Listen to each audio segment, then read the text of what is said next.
Salut à tous, c'est Guillaume, on se retrouve aujourd'hui pour une nouvelle vidéo, présentation du couteau suisse Swiss Champ de Victorinox. J'espère que je l'ai bien prononcé. Avant toute chose, voilà le petit étui en cuir. Je précise qu'il faut bien prendre celui-ci, pas les standards qui sont moins larges.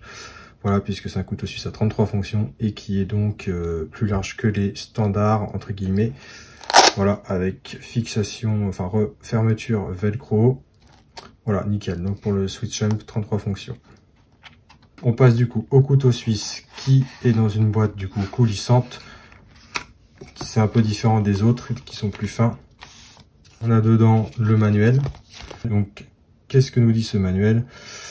Alors on a la vue éclatée des outils du couteau suisse, donc 33 fonctions. On a l'utilisation de l'ouvre-boîte, donc voilà comment bien utiliser l'ouvre-boîte. On a ensuite toutes les fonctions expliquées en image, donc toutes les 33 fonctions. Donc ça continue ici pour les dernières. On a l'explication de Victorinox, en fait un peu leur historique. On a ensuite le réaffûtage, donc comment on réaffûte les lames et comment du coup on entretient le couteau. Donc si c'est bloqué, il faut aller sous l'eau chaude, ouvrir et refermer plusieurs fois et puis ensuite sécher et rehuiler le couteau suisse. Voilà, et ça explique aussi la garantie. Là, on va directement passer au couteau suisse. Alors, il est disponible en plusieurs coloris, rouge non transparent, rouge transparent, bleu et noir, je crois. Donc là, je l'ai eu en transparent sur Amazon. Donc il est au prix de 95 €, prix de vente conseillé, mais sur Amazon, vous pouvez le trouver quelquefois à 75 € ou 87 €, ça dépend. Donc alors, il pèse 185 grammes. Ça peut paraître super lourd, mais quand on l'a en main, en fait, c'est vraiment bien équilibré. Comparé à mon Ranger, 21 fonctions, voilà un peu à quoi ça ressemble. Donc là franchement, de profil, c'est la même chose. Et voilà, au niveau largeur, ce que ça donne. C'est 1 cm de plus à peu près au niveau épaisseur, 1 cm plus épais. Donc on passe directement aux fonctions. Il y en a vraiment pas mal, donc si vous devez aller aux toilettes, allez-y tout de suite. Donc on a la grande lame, donc c'est un couteau suisse 91 mm. Donc la lame est moins grande que sur les 111 mm. On a la petite lame que moi j'utilise principalement en cutter.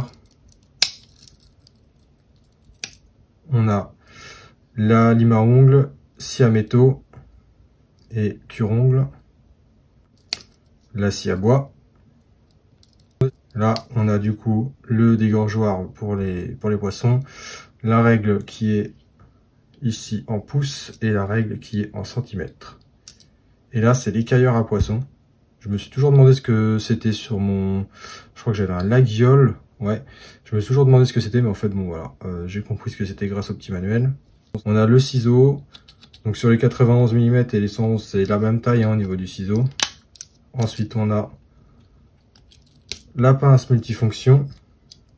Donc, c'est une pince du coup faite pour prendre des choses et tirer. Et aussi, donc là, on le voit un petit peu. Il faut vraiment l'ouvrir à fond et vous pouvez couper des petits câbles, des petits fils. La loupe. Donc on voit pas vraiment à l'écran, mais ça marche assez bien. Le petit tournevis cruciforme. Et là, du coup, on a un tournevis plat et l'ouvre-boîte. Et là, on a des nudeurs de fil électrique, des capsuleurs, et puis pour tournevis plat. Donc voilà, on a fait toute cette partie-là. Donc là, il faut savoir aussi qu'il y a l'anneau qui est compté comme fonction. On va faire l'autre partie. Alors, l'autre partie. Donc là, vous avez le tire-bouchon. Vous avez aussi, donc ça, c'est vraiment pas mal, c'est vraiment cool. Un petit tournevis pour les lunettes, par exemple, voire d'autres petites utilisations. Et en fait, voilà, ça se met au milieu. Et ensuite, vous vissez. Et ça bouge plus. Ça, c'est super ingénieux. Là, j'ai galéré à la trouver. Vous avez la petite aiguille qui est là. Elle est vraiment ici. Donc voilà, la petite aiguille qu'il faut remettre dans son emplacement ici. Le ciseau à bois. Le tournevis plat. Le crochet pour prendre diverses petites charges. Voilà. Et on a le poinçon alésoir pour faire des trous dans les ceintures, ce genre de choses. Et ensuite, on passe sur les dernières fonctionnalités. Le cure-dent, un classique qui est sur tous les couteaux suisses, il me semble.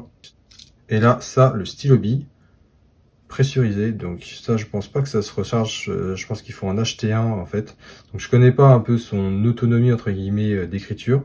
Mais je l'ai essayé. Il est vraiment cool. Il écrit vraiment bien. C'est vraiment utile pour signer des documents ou quoi, si vous avez vraiment aucun stylo sous la main. Et là, vous avez la pince à épiler, classique aussi.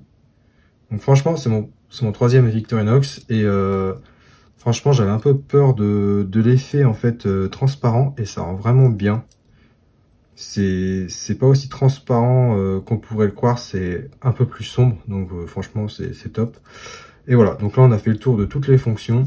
C'est vraiment un très très beau couteau suisse qui est franchement très bien utile. Il est vraiment bien au niveau de la prise en main. J'avais un peu peur qu'il allait être un peu trop large en fait pour la prise en main, mais en fait ça le fait vraiment. On sent bien qu'on a un truc en main et niveau prise en main, voilà, c'est pas trop gros, c'est pas trop petit, c'est nickel. On a plein de fonctions utiles au quotidien. Bon, ça dépend de notre quotidien, mais bon, pour ceux qui bricolent souvent, c'est le couteau suisse à avoir. Donc je rappelle, prix de vente conseillé 95 €, mais vous pouvez le trouver assez facilement à 75 €, voire 80-85 € sur différents sites. Voilà pour la petite revue de ce couteau suisse. J'espère que la vidéo vous a plu. N'hésitez pas à liker et à vous abonner et à partager la vidéo. Allez, à la prochaine!